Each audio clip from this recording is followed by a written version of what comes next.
ഗോപാൽ, പരാതിക്കാരനോട് നമ്മളിപ്പോൾ സംസാരിച്ചു കഴിഞ്ഞു. പരാതി അത് നിയമപരമായി കൊടുക്കാനുള്ള തയ്യാറെടുപ്പിലാണ്, ഇതുവരെ കൊടുത്തിട്ടില്ല. അപ്പോൾ റിപ്പോർട്ടറിലൂടെയാണ് ഈ കാര്യങ്ങൾ ആദ്യമായി അയാൾ തുറന്നു പറയുന്നത്, അല്ലേ ഗോപാൽ?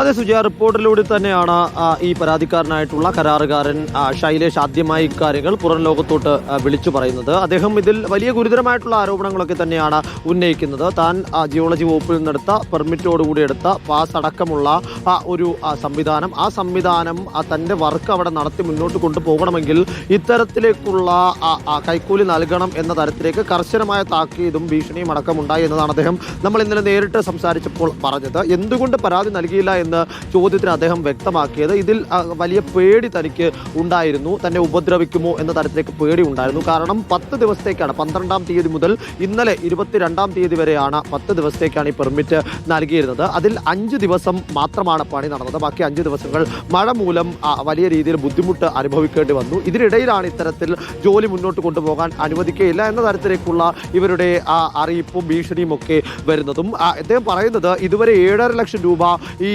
പരിപാടിക്ക് വേണ്ടി അദ്ദേഹത്തിന് ഇൻവെസ്റ്റ് ചെയ്യേണ്ടതായിട്ട് വന്നു. അതായത് 4.5 ലക്ഷം രൂപ ഈ പഞ്ചായത്തിന് ഇതുമായി ബന്ധപ്പെട്ട് കെട്ടിവെച്ചു. കൂടാതെ തന്നെ ജിയോളജി വകുപ്പിലെ പണം, മറ്റ് നിയമപരമായിട്ടുള്ള ആവശ്യങ്ങൾക്ക് വേണ്ടിയുള്ള പണമടക്കം 7.5 ലക്ഷം രൂപയാണ് ഇതിൽ ഇൻവെസ്റ്റ് ചെയ്തിരിക്കുന്നത്. പക്ഷേ ഇതുവരെയും 1.5 ലക്ഷം രൂപയോളം മാത്രമാണ് തനിക്ക് ലഭിച്ചിട്ടുള്ളത് എന്നും അതുകൊണ്ട് തന്നെ ആ 1.5 ലക്ഷം മാത്രം കിട്ടിയ പശ്ചാത്തലത്തിൽ വീണ്ടും ഒരു 2 ലക്ഷം രൂപ കൂടി നൽകുന്നത് സാധ്യമല്ല എന്ന് അദ്ദേഹം വിശദീകരിക്കുന്നു. അതൊരു കണക്കമടക്കമാണ് അദ്ദേഹം പറയുന്നത്. നേരത്തെ 3500 രൂപ ഉണ്ടായിരുന്ന ഒരു ലോഡ് മണൽ, ആ മണ്ണിന് ഇപ്പോൾ 1700 രൂപ മാത്രമാണ് തനിക്ക് എവിടെയെങ്കിലും അത് ലോഡ് അടിച്ചു കൊടുക്കുമ്പോൾ കിട്ടുന്നത്. അതിൽ 500 രൂപ മണലിന് ഈ പുരയുടെ ഉടമയ്ക്ക് കൊടുക്കണം, 500 രൂപ വാഹനത്തിന് കൊടുക്കണം, തൊഴിലാളികൾക്ക് പണം കൊടുക്കണം. അതിൽ വളരെ തുച്ഛമായ പൈസ മാത്രം കിട്ടുമ്പോൾ ഇത്തരത്തിൽ പഞ്ചായത്ത് ഭരിക്കുന്ന പ്രദേശത്ത് പ്രബലമായ ശക്തിയുള്ള ഒരു സംഘടനയുടെ നേതൃത്വത്തിൽ, രാഷ്ട്രീയ പാർട്ടിയുടെ നേതൃത്വത്തിൽ തനിക്ക് വലിയ ബുദ്ധിമുട്ട് നേരിടേണ്ടി വരുന്നു എന്നുള്ളതാണ്. പക്ഷേ അപ്പോഴും ഈ പരാതികൾ എന്തുകൊണ്ട് നൽകിയില്ല എന്ന ചോദ്യത്തിന് ഇതിനപ്പുറത്തേക്ക് മറ്റു മറുപടികൾ അദ്ദേഹത്തിനുള്ള. അടുത്ത ഘട്ടത്തിൽ വിജിലൻസിനും പോലീസിനും അതിനോടൊപ്പം തന്നെ പാർട്ടി നേതൃത്വത്തിനും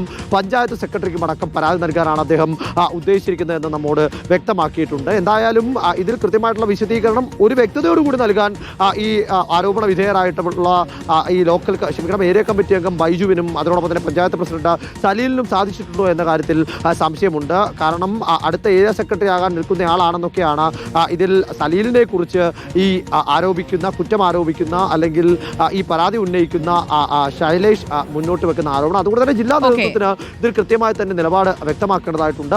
ശരി, നമുക്ക് അതിൽ ജില്ലാ നേതൃത്വത്തിന്റെ പ്രതികരണമാണ് ഇനി വരേണ്ടത്. CPIM-ന്റെ തിരുവനന്തപുരം ജില്ലാ സെക്രട്ടറി വി ജോയിയുടെ പ്രതികരണം നമ്മൾ പ്രതീക്ഷിക്കുന്നുണ്ട്. ഇപ്പോൾ ഒരു യോഗത്തിലാണ്.